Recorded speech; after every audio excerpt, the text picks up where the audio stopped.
Namaskar. Today is International Women's Day. On this day, we celebrate the power, courage, and sacrifice of women. In today's world, there are so many women who have earned great fame and recognition. History too remembers many extraordinary women who accomplished remarkable things. But today, we will talk about a woman from the Treta Yuga, someone very few people know about and many may not have even heard of. We all know Sri Ram, Lakshman, Bharat and Shatrughna. But how many people know that they had a sister? How many of you know her name? Some of you might know, but perhaps 8 out of 10 people don't. And do you know something even more surprising? If that sister had not existed, the 4 brothers might have not been born. So today, let us listen to the incredible story of that sister. Her name was Shanta. Our story begins even before the war with Ravan, before Sri Ram's exile, and even before the birth of Sri Ram. In Ayodhya, King Dashrath's queen, Kaushalya, gave birth to a beautiful daughter. Her name was Shanta, meaning peace, grace, and serenity. She was beautiful, wise beyond her years, and calm by nature. The royal palace echoed with her laughter. Everyone in the palace adored her, and King Dashrath loved her more than life itself. But deep in the king's heart, there was a growing worry. He had no son. There was no heir to his dynasty. And destiny was about to test a father's heart. King Dashrath had a very dear friend, King Rompad of the kingdom of Anga. King Rompad had everything, but he had no child. He too longed for an heir. And then King Dashrath made a decision that shocked everyone.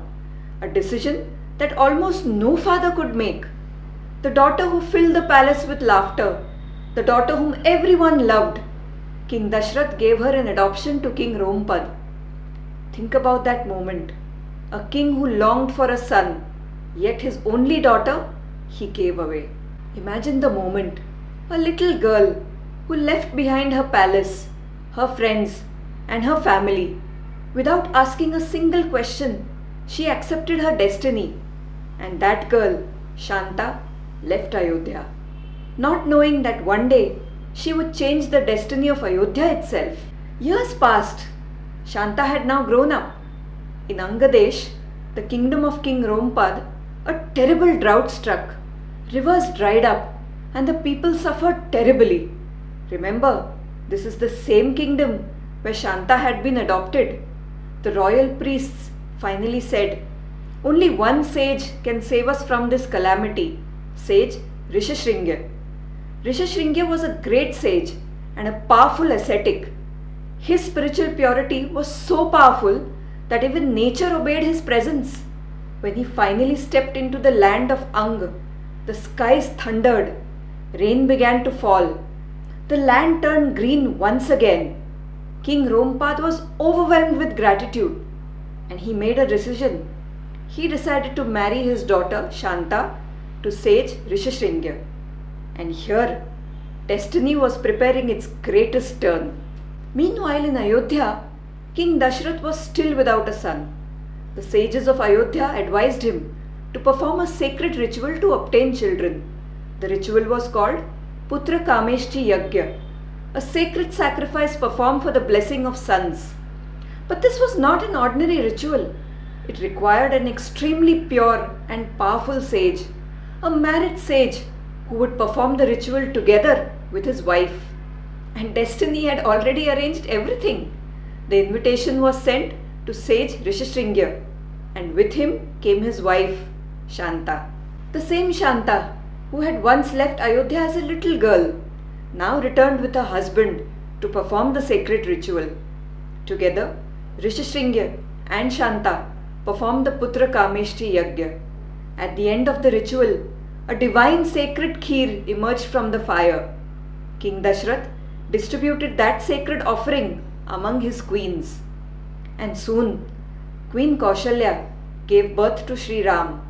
Queen Kaikeyi gave birth to Bharat. Queen Sumitra gave birth to Lakshman and Shatrughna. The entire city of Ayodhya erupted in celebration. King Dashrath was overjoyed. The queens were overjoyed. But remember this, the girl who had once left Ayodhya as a child, it was because of her that this yajna became possible. And because of that, Lord Sri Ram was born. Shanta never asked for fame. She never asked for recognition. When her brothers became legendary figures, she quietly lived a life of simplicity and spiritual devotion. But sometimes, the greatest strength is not in noise, but in silence. And today, on International Women's Day, when we celebrate courage and strength, let us remember this truth. Behind every great story, there is often a woman's silent sacrifice. Shanta never received a crown. History never called her a hero. But through her sacrifice, the world received Sri Ram. So today, we do not just salute queens and warriors. We bow to every Shanta whose silent strength shapes history. And today, let us bow our heads in respect to Shanta, the sister of Sri Ram, because it was through her sacrifice that the world received Sri Ram. Namaskar.